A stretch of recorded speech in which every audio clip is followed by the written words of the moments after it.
네, 이처럼 과도한 사교육으로 인한 학업 부담은 아이들의 정신 건강까지 위협하고 있는데요.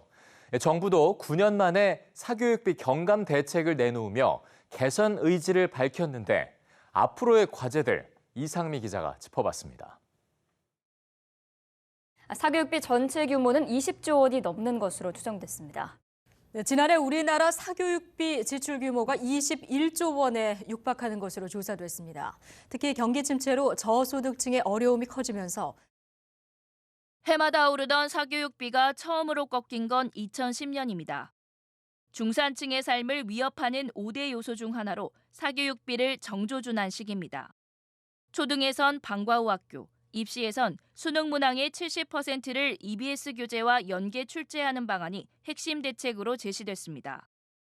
사교육비 경감이라는 정부 정책에 부응하고자 70% 이상의 문항을 EBS 교재 및 강의 내용과 연계하여 출제했습니다. 하지만 효과는 단 2년에 그쳤습니다. 수준별 수능 도입 논란과 맞물려 사교육비가 다시 꿈틀대기 시작한 겁니다. 여기에 2015년부터 사교육 경감 대책 발표가 중단되는 등 정책 동력이 떨어진 데다 입시 제도의 잦은 변화가 이어지면서 사교육비는 무서운 속도로 치솟았습니다. 제도가 바뀌어지면 학교 현장에서는 기존의 틀에 대해서 나름대로 또 적응 좀 하려고 하면 박하자 버리잖아요. 지방 같은 경우는 사교육 기관들도 물론 큰 중소도시는 있죠. 근데 작은 곳 같은 경우는 없지 않습니까?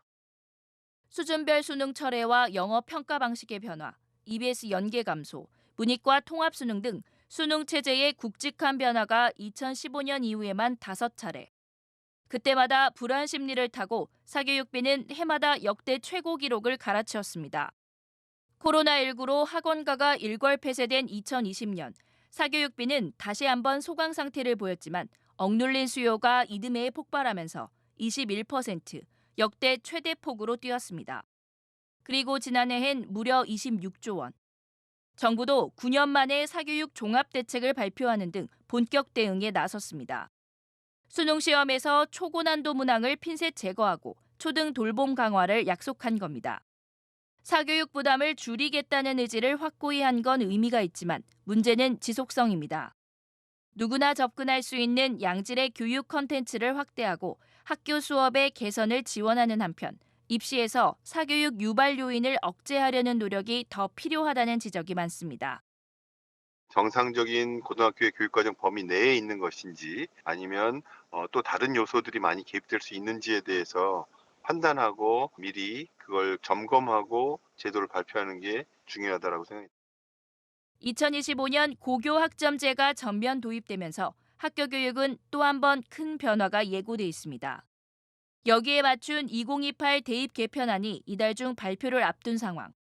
공교육을 정상화하고 사교육 유발 요인을 충분히 억제할 수 있는 방향으로 대입 제도가 개편될 수 있을지 학교 현장에 관심이 쏠리고 있습니다. EBS 뉴스 이상미입니다.